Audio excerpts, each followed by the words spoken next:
We went through and assessed at the refinery and our storehouse what's all the PPE and cleaning materials that we have here that we could spare. So we did a big donation of PPE, about 7 pallets worth, and brought it down to Unified Command.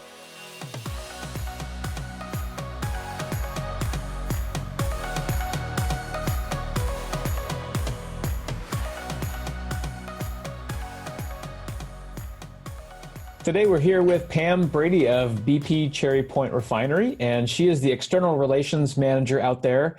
Thanks for being here, Pam. We'll talk a little bit about the refinery and some of the things that you guys have had going on there in the last couple of weeks. Yeah, thanks. Thanks for having me. I'm excited to be here. This is a neat program that you're doing, Josh. I'm looking forward to it. Thanks, Pam. So talk to us a little bit about the response that the refinery has had to do in the last couple of weeks, just as we've all learned more as a community about COVID-19 and how to adjust our work practices. Obviously, you're a huge employer out in Whatcom County and at Cherry Point. What are some of the things that your teams have had to think about and implement? It's an extraordinary circumstance that we're all in. And we're taking it very seriously at the refinery. And we've been running throughout this COVID response. The fuel that we make helps trucks stay on the road and helps logistics. We need to be there doing what we do, making fuels people need to get around. But it has been a complete change from how we would normally operate, how we would normally interact with each other at the refinery. Safety has always been our top priority. Safe operations of the refinery, safe workplace for our employees, taking care of each other and making sure that we do our job safely and that we go home, in the same condition that we came to work that day. And so this virus has really added another element to that safety culture that we really have to be aware of and be careful about. But I think that safety value it's core to who we are, and it's really driven our response to COVID. From the beginning, our personnel who report into the refinery, there's many people who, like me, don't have to report into work every day, but there are people for whom they cannot do their job unless they're at work, and those include the operators and the maintenance personnel at the refinery. Those guys can't do their job from home, and so we've been working from home, those who can, and those who can are going into the refinery, and we're protecting them by not coming into the office. And we've done some, I think, creative changes with scheduling to try to limit the exposure that they have with one another. Some of our operations and maintenance teams have changed their schedules a bit to limit the amount of people that they're exposed to. And we've had throughout this deep cleaning between all of the shifts, and we have a janitorial staff that's been working on that, but it's really become a one-team effort where everybody's working on cleaning these common touch points all the time. So, our operators are cleaning up their workspace, they're cleaning their shelters, they're cleaning deeply between each shift and after every task. And, all along, our folks have been wearing PPE, and if they have to do a task that, say, just has to, by the nature of the task, has to be within 6 feet of one another, they're certainly wearing all the PPE that's required. So it's been quite a change, but we're, I think, working hard and adjusting to it and being as flexible as we need to keep our workforce safe and keep the refinery running safely. We've done a lot in this space as well to keep employees informed of the changes, and it's kind of evolving. The response, the state's needs have changed, and requirements are changing, and we've got a whole task force at the refinery that we call it our business continuity team that is focused on kind of managing all of the COVID-related inputs and how we want to communicate to the business about it. And so that team has come together. They've sent 25 or 30 emails out to the staff to keep people up to date. We have weekly meetings with our whole extended leadership team to keep folks informed. So if you could talk a little bit about the initial response that BP had to support our community. I know you've been involved in several things. I think of Unified Command as being one. Can you talk about that and some of the other ways that BP has really stepped up in the community to contribute and help with the whole response effort? We've been in this community almost 50 years. We love it here, work here, and want to make sure that we take care of the communities where we operate in BP. And that certainly is the case here. We've had a lot of expertise over the years in working in a unified command kind of structure. I mean, the nature of our business really requires that kind of training for us. And so we were able to share resources with the Whatcom Unified Command. And early on in the response, we have embedded 3 employees working down there in Unified Command full time. One of the things that we noticed early on is the Whatcom Unified Command was largely working a paper system, which is a great system in emergency responses that have to do with kind of the normal things they deal with in emergency response around here, like big storms or floods or potentially earthquakes. But one of the things we identified along with our other refinery counterpart out at Cherry Point, Phillips 66, is that we really needed to automate the emergency response capability. And so we brought in consultants to help convert Unified Command over to an incident management team software that we were familiar with. So we made a contribution to make that happen. And then at the refinery, we have lots of employees. I can't tell you how many emails I got and people wanting to help and emailing me within the business saying, what can we do to help? Early on. And that was great. I mean, I'm not surprised. I know our employees care very deeply, but we were able to postpone some of the work that we had that we can do later on when it's safer to do it. And we had acquired some PPE for that. And so we were able to make a big donation. We went through and assessed at the refinery and our storehouse, what's all the PPE and cleaning materials that we have here that we could spare and share with the community. So we did a big donation of PPE, about 7 pallets worth, and brought it down to Unified Command. And it was everything from lab coats to booties and gloves and lots and lots, gallons and gallons and gallons of sanitizer. And I know that was used in Whatcom County and shared elsewhere in the state where they needed more PPE. So we were proud to be a part of that as well. And then our business, we own the AMPM franchise, and we were able to offer free refreshments for healthcare workers and emergency responders at AMPMs, a cup of coffee, some cookies, that kind of thing, just as a small way to show appreciation. But I know some folks took advantage of that and appreciated it. And then also at Cherry Point, we were really proud to be involved with a jet fuel donation that was made to both Alaska Airlines and to FedEx to help move PPE and supplies around the country.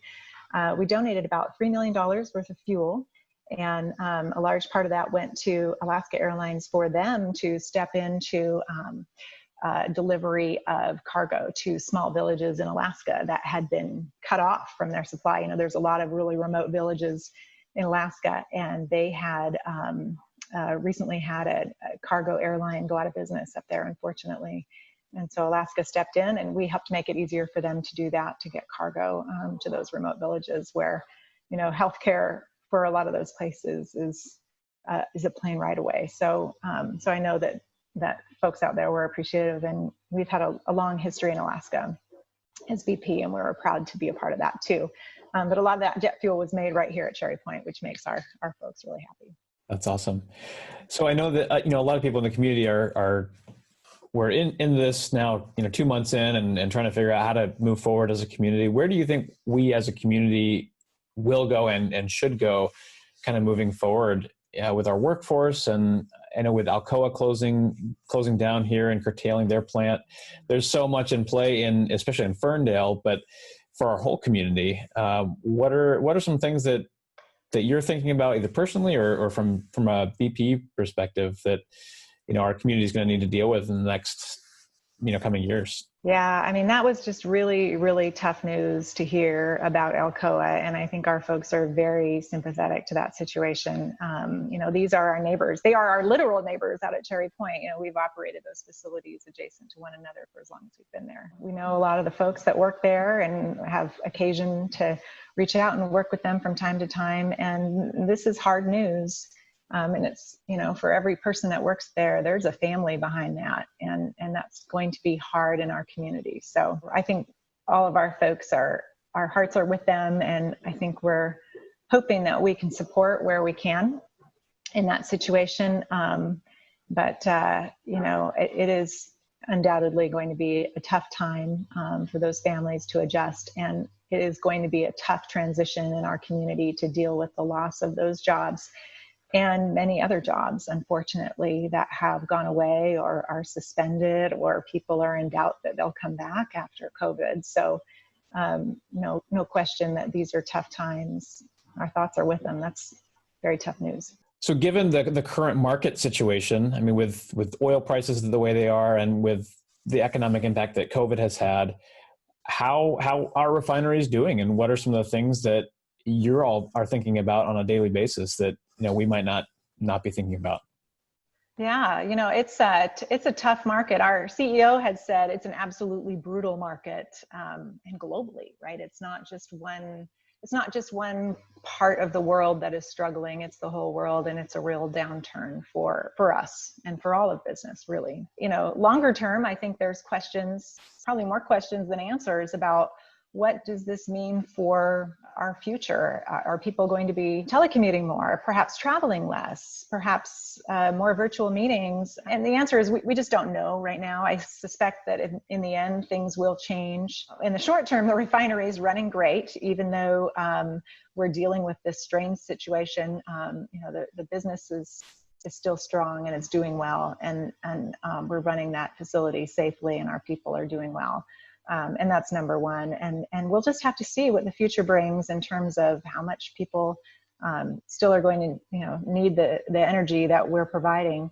We hope to be able to, be on this continuum to do the work that we do and the energy that we provide to be greener and more sustainable over time. We've set some big, bold goals as BP. Very recently, our new aims as a company is to be net zero in terms of greenhouse gas emissions by 2050 or sooner.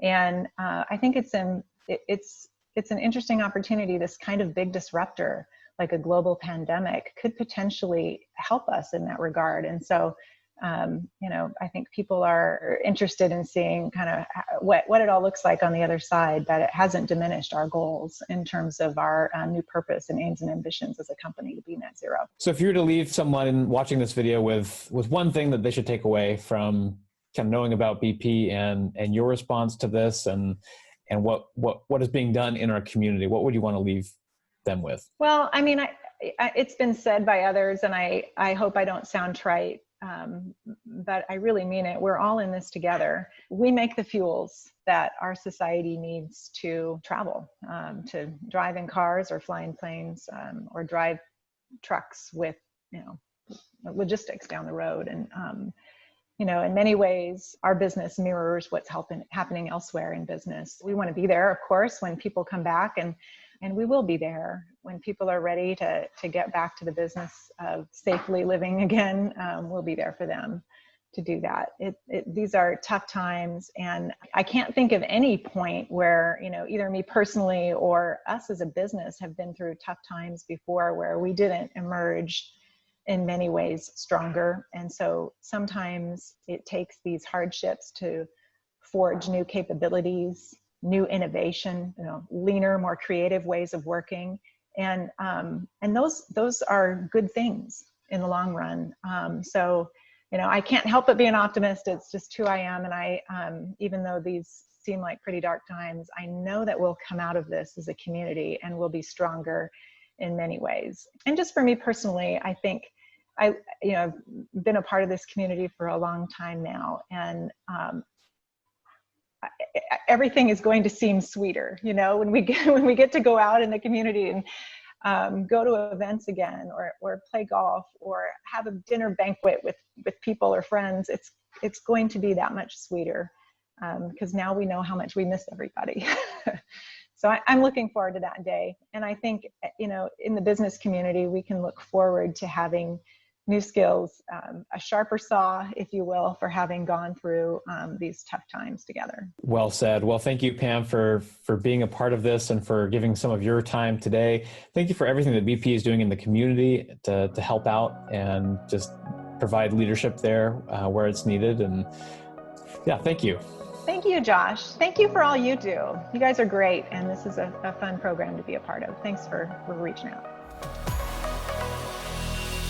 Hey, we hope you enjoyed watching this episode of Bellingham Now. To see all of our episodes, go to BellinghamTonightShow.com. New content is added daily, so make sure you subscribe for updates. Thanks for watching.